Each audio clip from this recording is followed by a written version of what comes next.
I'm super nervous, so sorry if it gets awkward. But I'm gonna read directly what I wrote, so okay. Hi. I'm Fiona Waters. That's my sister, she's baptizing me. Okay, so I'll just start from the beginning. When I was young, all I got from church was break one commandment and God hates you and you'll go to hell. When I was little, this absolutely terrified me, and one day someone at our church I thought told me that, and so I made a promise to myself as a 6-year-old or something that I would never break a commandment again. So I remember vividly trying to memorize all of the commandments and going the whole day just trying my hardest to be good because I really don't want to go to hell. That's scary. But then later in that day, I remember my mom asking me something and I lied or something, and I was like, oh my gosh, it's over. And so in the shower, I don't know why I remember this, I had to be 6, but I was just well, I don't believe in you. If you're real, that's so conditional that I don't believe that you're good. And so I just decided that I didn't want to believe in a God that was so conditional, and because I was so afraid of hell that I was just never going to hear it, and I was never going to listen anymore. And so I never cared for church. We went regularly, but I didn't listen. It was kind of like a chore to me. And eventually in middle school, I joined a youth group, and I fell in love with Christians. I went to the church camp, I sang the songs, and I tearfully gave my life to Christ every summer. But the only problem was once I left church camp, the Jesus high wore off, and I would go back to finding the next thing that made me feel whole and gave me a sense of identity.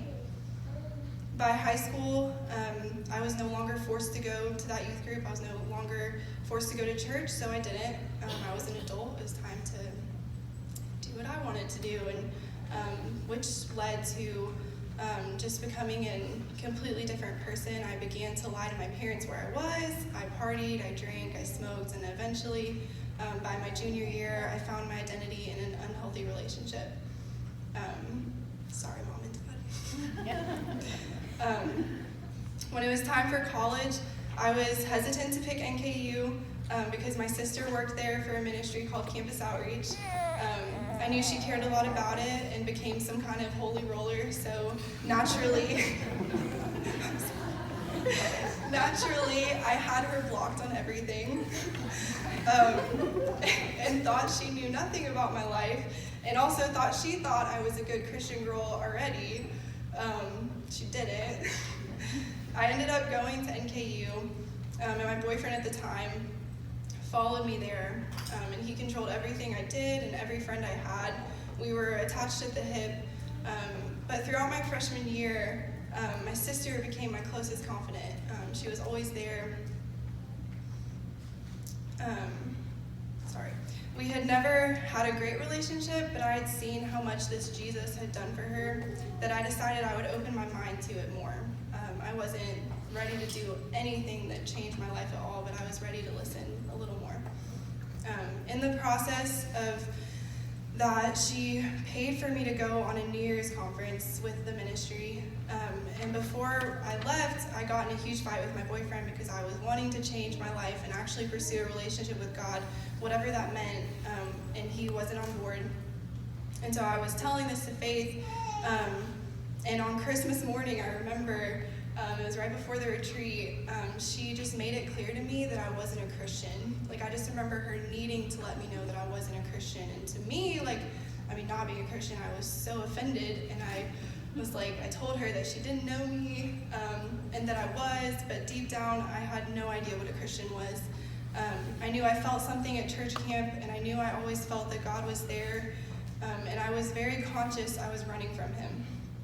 But I still didn't understand grace. I didn't understand why Jesus had to die for us, or why he would want to. And I also didn't trust the Bible, and I just saw God as an authority, not relational. When I got to New Year's conference, I was still chewing on the fact that my sister didn't think I was a Christian, and I clearly had so many questions. I honestly didn't trust anyone there because I thought they were all fake and thought they were perfect because they were Christians. But it was there that the Lord lifted the veil from my eyes and opened my ears for the first time, because I didn't hear anything I haven't heard before. But for the first time, I heard the gospel and I understood it. Christ died for me. God's love is shown to us that although we were still sinners, Christ died for us.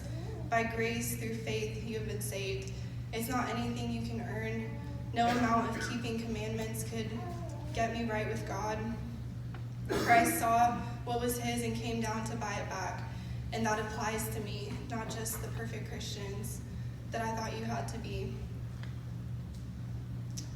Since the spring of 2017, I have been in a full sprint towards Christ and have fallen in love with the only one who can save and fully satisfy. My nature and my human instinct is to run from him and wander, and I'm not perfect by any means. I give in to the lies that I believed for so long, and sometimes, but the difference is that there is no high that can run out, and there's no lie sweeter than the truth of the gospel that can keep me from his grace for long. Although it has been a rough journey and I dealt with a lot of judgment and burden, I wouldn't trade an eternity with Christ for anything this world has to offer. Galatians 2:20 through 21.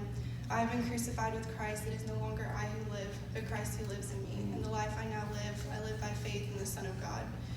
I do not nullify the grace of God, for if righteousness were through the law, then Christ died for no purpose. It is exactly what Peter talked about. I have died with Christ, and I'm reborn in him, and I just can't explain that other than it's just a new life, and I'm so excited to just glorify him and being baptized into his life the way that he was baptized. And I know that this water doesn't save me, but it glorifies him, and I'm so excited to do it. So.